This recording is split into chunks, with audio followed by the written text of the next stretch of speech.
Pertama, sayyi'ah. Sayyi'ah itu biasanya itu dosa yang terkait dengan hak-hak manusia. Jadi kalau sayyi'ah, dosanya terkait dengan hak manusia. Karena itu dia sering diterjemahkan dengan berbuat jahat. Adapun khati'ah, khati'ah itu dosa yang kecil.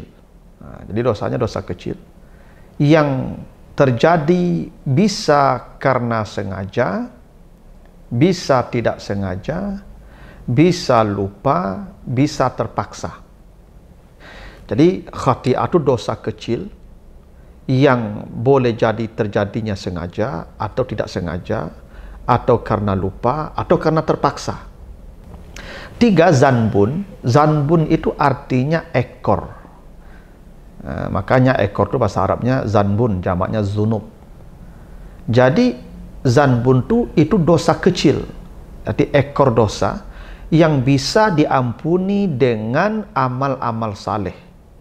Adapun ismun itu dosa yang melahirkan kegelisahan. Jadi ismu itu dosa besar yang membuat kita gelisah, tidak nyaman, hidup tidak tenang, kita takut orang tahu. Dan salah satu yang disebut ismu itu membunuh. Hub itu artinya perilaku buas dan brutal. Jadi ini dosa dalam pengertian perbuatan yang sangat brutal dan buas. Karena itulah kata hub dipakai untuk menyebut dosa memakan harta anak yatim. Mengurai rahasia Al-Quran melalui makna dan mabna.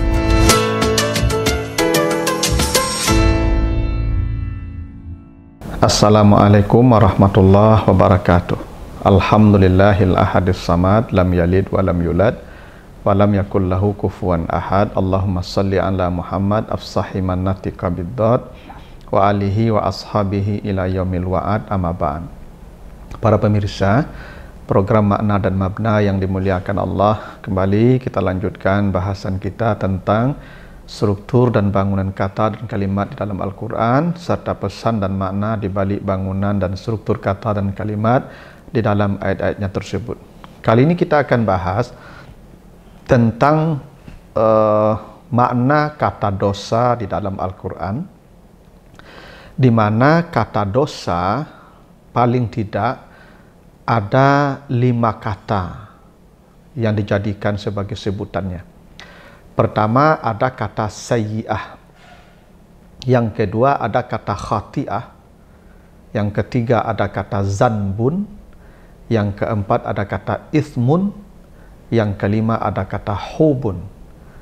Kelima-limanya itu disebut taraduf atau sinonim yang sama berarti dosa secara harfiah, tetapi semantiknya tidak sama karena masing-masing kata itu memiliki kekhususan dalam makna sesuai dengan konteks dan kelaziman isti'mal dalam kalam Arab namanya.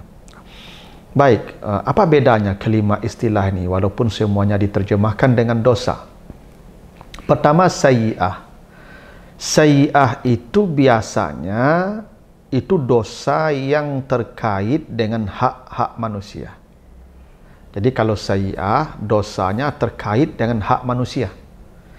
Karena itu dia sering diterjemahkan dengan berbuat jahat. Ya, sa'a, dari kata sa'a, berbuat jahat. Dan lawannya ahsan atau ihsan, berbuat baik. Karena itu kata sayyi'ah dalam Al-Quran sering dilawankan dengan kata hasanah, yang artinya berbuat baik. Coba perhatikan surat Fussilat ayat 34. Surat Fussilat ayat 34. Wala yastawil hasanatu walas sayyi'ah idfa billati hiya ahsan fa izal lazi bainaka wa bainahu adawatun ka'annahu waliyyun hamim. Tidaklah sama antara berbuat baik dan berbuat buruk, berbuat jahat, berbuat dosa. Maka balaslah kejahatan dengan kebaikan. Apabila antara engkau dan dia ada permusuhan, jika engkau berbuat baik kepada yang berbuat jahat itu, maka dia akan berubah menjadi orang yang paling mencintaimu. Jadi di surat Fussilat 34 ini, kata hasanah lawannya sayyi'ah. Ya, sayyi'ah itu artinya apa? Berbuat jahat. Lawannya hasanah, berbuat baik. Nah, dari situlah dipahami bahwa sayyi'ah itu dosa yang terkait dengan hak-hak manusia. Itu makna sayyi'ah. Adapun khati'ah, khati'ah itu dosa yang kecil.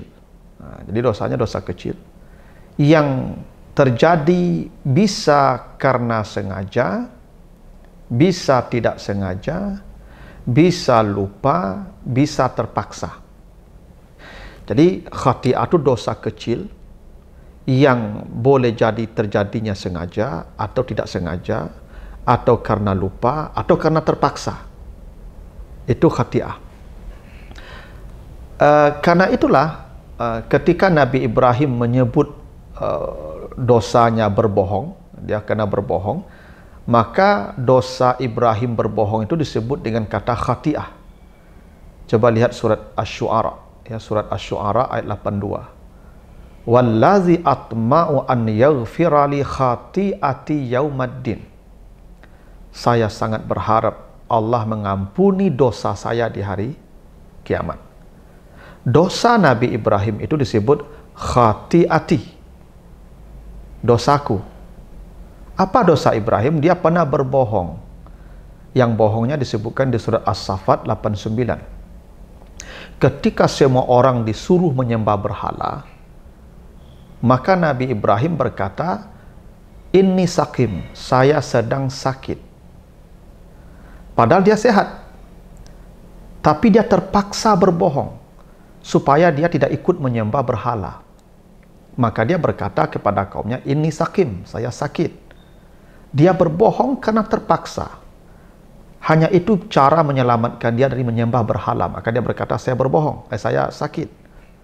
Maka bohong dalam keadaan terpaksa itu disebut dengan khati'ah, karena terpaksa.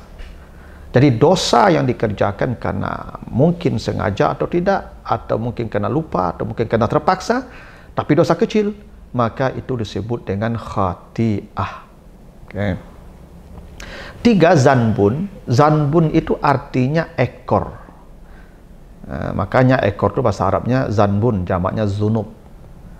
Jadi zanbun itu dosa kecil, jadi ekor dosa yang bisa diampuni dengan amal-amal saleh. Nah, itu makanya siapa yang puasa Ramadan, ghufira lahu ma taqaddama min zambih. Karena yang diampuni dengan puasa itu dosa-dosa yang kecil, ekor-ekor dosa.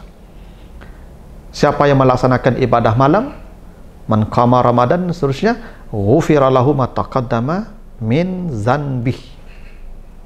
Coba baca nanti surat Az-Zumar 53. Az-Zumar 53. Qul ya ibadiyallazina asrafu ala anfusihim la taqnatu min rahmatillah innallaha yaghfiru dzunuba jami'an. Di situ disebutkan innallaha yaghfiru dzunuba jami'an. Maksud az-dzunub di sana adalah dosa-dosa kecil yang diampuni lewat amal-amal saleh dengan ibadah. Itu makanya qul ya ibadi, katakanlah wahai hamba-hambaku yang beribadah. Ibadi itu karena dia beribadah. Nah, ibadah mengampuni dosa, salat mengampuni dosa, puasa mengampuni dosa, zakat mengampuni dosa, haji umrah mengampuni dosa, tapi yang diampuninya az-dzunub. Karena az-dzunub itu artinya dosa kecil atau ekor dosa.